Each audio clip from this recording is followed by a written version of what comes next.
so cold outside. It's so cold outside. It's snowing.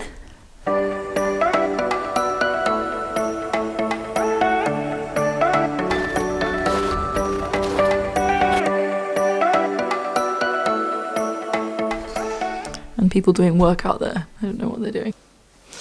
Okay. Woo! Hi everyone. So today I'm going to be talking about my journey from being a chronically sick person who was absolutely in despair through to the whole food, vegan, healthy person that I am today. I'm loving making YouTube videos for you. I am hoping to bring a new one out every week now and get into a bit more of a pattern of bringing these videos to you, and I just thought that it would be nice to introduce myself to you. Better late than never. So I just wanted to talk about my vegan journey and why I am so massively passionate, not just about whole foods, whole food plant-based meals, but also why I'm so passionate about having a connection to the divine, or a connection to God, or a spiritual practice, or anything, however you want to call it, whatever you're comfortable with. And so this is why I really wanted to bring you this video. So today I'm going to be talking about the nutrition side, and then next time I'm going to be talking about that spiritual connection side.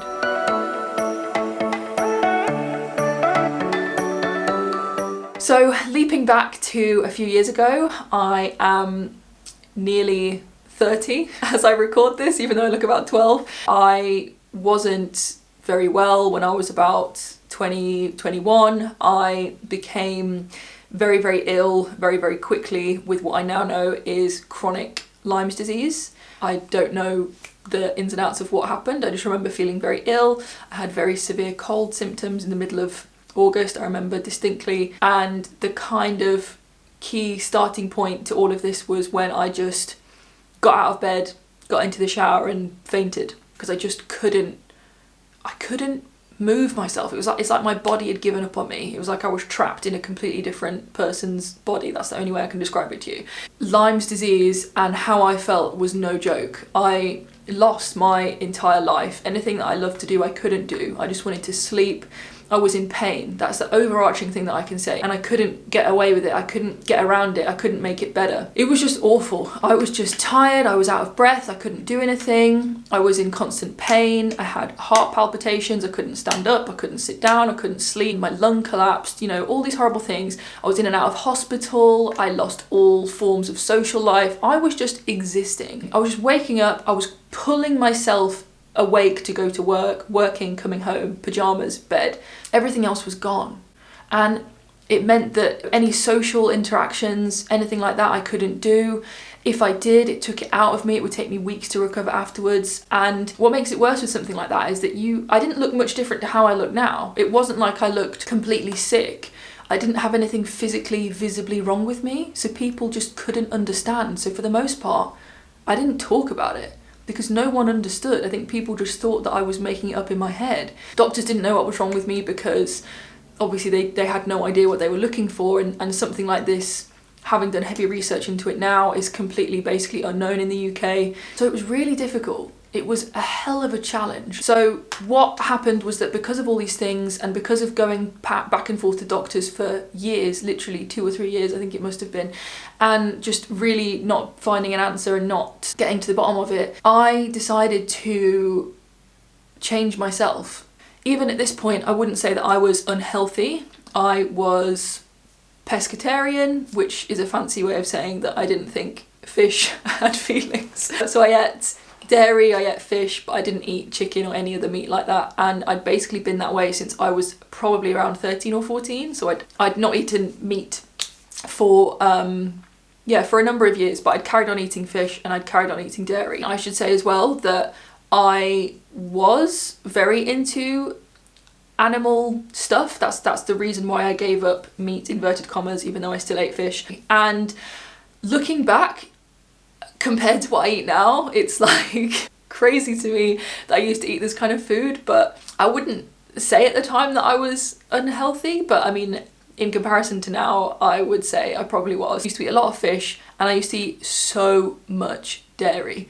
If there's one message from this, whether you're ill or not, don't eat dairy. It is so bad for you. It's not meant for you, okay? It's just not meant for you. And from what I know now about it and how it's linked to all, you know, any hormonal cancers like prostate cancer, breast cancer, things like that, please don't listen to me, do your own research, but my God, do not eat dairy. I look back now at the food diaries that I used to keep, because I used to have to keep them for my own sanity and also to give to doctors at the time. So I used to eat things like, it will say, in fact, let me check what it said, because I still have these things on my phone. So yeah, so looking at the date of this is from 2013, which is why I've still got it on this phone, because I had it in my notes. So if you're wondering why I've still got it, that's why. I think I went vegan I think I must have gone whole food vegan at the end of 2013. I don't know, I can't work back. Basically, like roughly 8 years ago. This is an example of what I would eat. So, Cocoa Rocks. Can you even still get those? I don't know. What did I eat for dinner that day? Don't know. Galaxy Bar. Fajitas. I still make fajitas, but probably not the way I used to then. Poached egg, salmon toast. More Cocoa Rocks. 4 cheese crackers. Tuna salad. Fish cakes.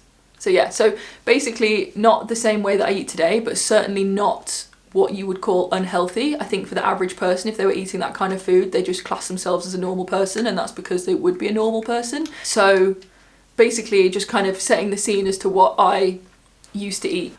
I don't remember the kind of distinct moment when I decided to do this, but I think it was after a culmination of doing lots of research and really just wanting to get to the bottom of this. I stumbled across Deliciously Ella, actually, which is maybe why I have such a attachment to her now.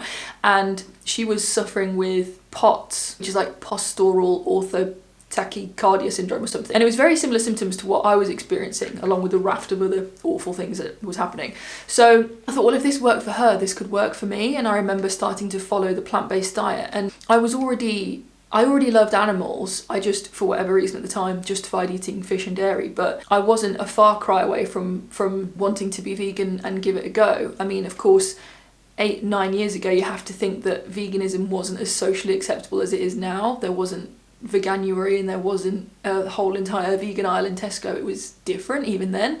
So I kind of thought that vegans were just kind of like sandal-toting hippies, which we are. So yeah, I hadn't really considered it until I came across this. So I gave it a go, and luckily I have an amazing mom and amazing family in general who were very open to doing plant-based foods and plant-based meals, because I was still living at home at this time. And so we kind of started that journey together, and as we started that journey, the ethical connection swiftly followed. So I remember going to a Viva event, the charity in the UK. They were doing this event, and I heard Juliet give a talk, who's the founder of that organisation, about dairy and how a cow needs to be pregnant in order to produce milk. And I remember just sitting there being like, what?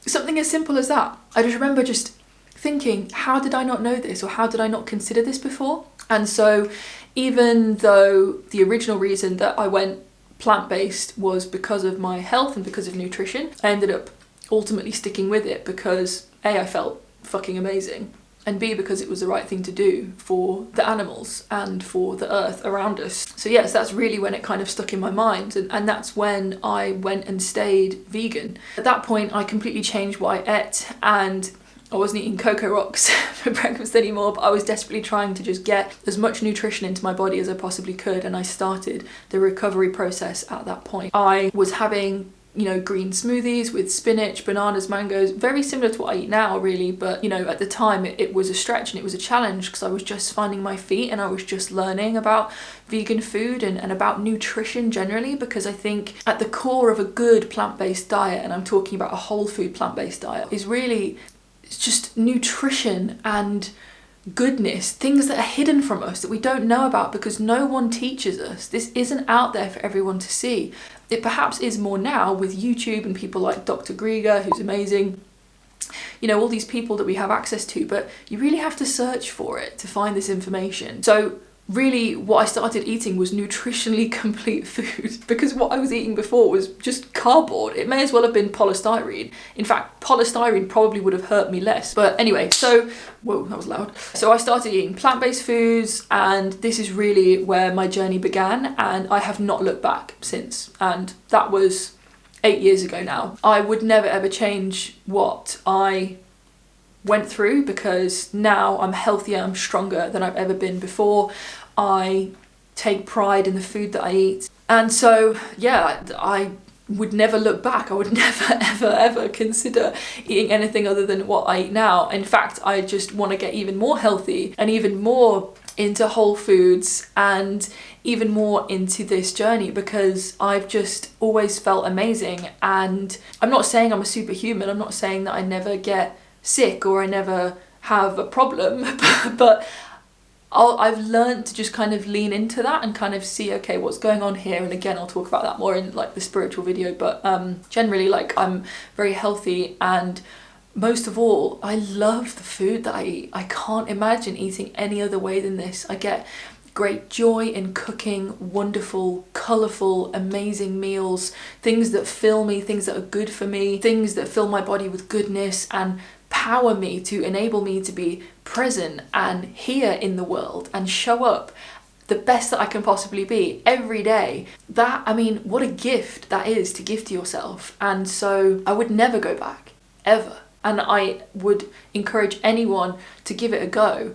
And I'm saying, you know, not just vegan food in general, although vegan food in general is great. I'm saying like whole food, plant-based, really great food, nutritionally complete, good, made from scratch food. So definitely give it a go if you think that it might be for you. So this is kind of where I am today. This is the journey that I'm on, and this is why I wanted to share this with you, and this is kind of why I wanted to start this YouTube channel in general, was because I just feel really passionate about this. And if there's anyone out there that was suffering the way that I was, or even just anyone out there who is interested in this kind of stuff, then I hope that what I will talk about on this channel is useful for you and can help you, and can just be that YouTube comfort blanket that people like Ellen Fisher were and are to me. People like, you know, Deliciously Ella, these people that influenced me and supported me. I hope that I can be that for you to some extent, and this is really why I wanted to start this conversation and start this community. That was my